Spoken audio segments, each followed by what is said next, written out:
விலை குறைந்த நிலையில் மீண்டும் விலையேற்றம். ஆபரண தங்கம் சவரனுக்கு 240 ரூபாய் உயர்ந்து 53,840க்கு விற்பனை.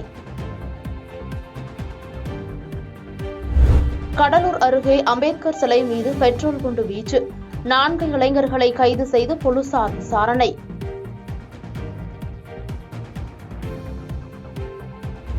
தலைநகர் டெல்லியில் விவசாயிகள் சங்க தலைவர் ஐயாக்கண்ணு தலைமையில் நடைபெற்ற போராட்டத்தில் மின்கம்பத்தில் ஏறி விவசாயிகள் தற்கொலை முயற்சித்தவர்களிடம் காவல்துறை பேச்சுவார்த்தை நடத்தி பாதுகாப்பாக மீட்டனர்.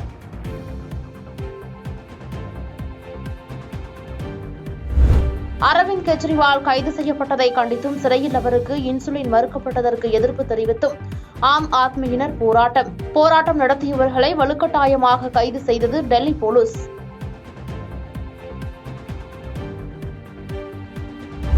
ஊடுருவல்காரர்கள் குறித்த பிரதமரின் பேச்சை காங்கிரஸ் மடைமாற்றம் செய்வதாக தமிழிசை சவுந்தரராஜன் குற்றச்சாட்டு.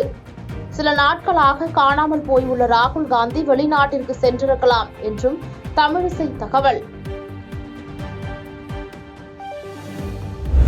பாஜக மீண்டும் ஆட்சிக்கு வந்தால் உணவு, உடை, நிலம் உள்ளிட்டவற்றின் உரிமைகள் பறிபோய்விடும் என ஸ்டாலின் பொய் பிரச்சாரம். வீடியோ வெளியிட்டு ஸ்டாலின் விஷத்தை கக்குவதாக தமிழிசை விமர்சனம். நீட் தேர்வு ரத்து தொடர்பாக ஏன் முதலமைச்சர் ஸ்டாலின் முதல் கையெழுத்து போடவில்லை என தமிழிசை கேள்வி.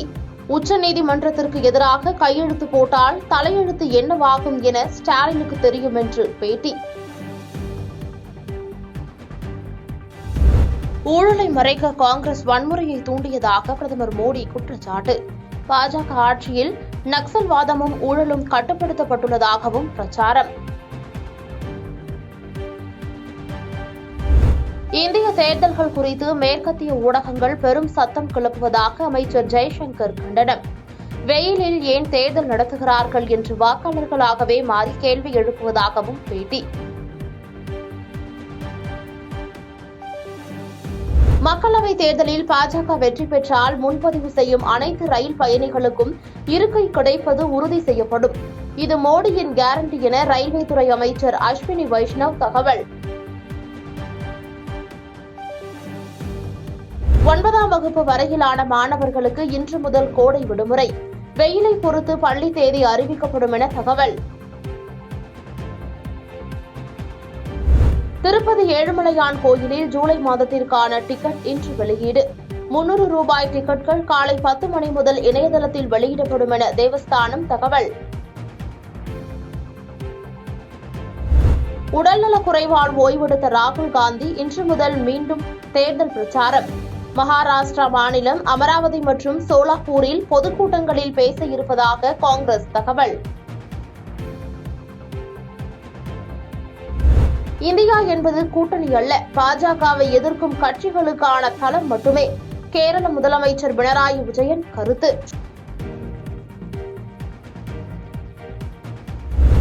ஐபிஎல் கிரிக்கெட் தொடரின் இன்றைய ஆட்டத்தில் குஜராத், டெல்லி அணிகள் மோதுகின்றன. தோல்வியிலிருந்து மீண்டு வர டெல்லி வீரர்கள் முனைப்பு. பாதகம் செய்பவரை கண்டால் நாம் பயங்கொள்ளலாகாது பாப்பா. மோதி மிதித்து விடு பாப்பா, அவர் முகத்தில் உமிழ்ந்து விடு பாப்பா. அண்மை செய்திகளை உடனுக்குடன் தெரிந்து கொள்ள இணைந்திருங்கள் இயம்நாடு தொலைக்காட்சியுடன்.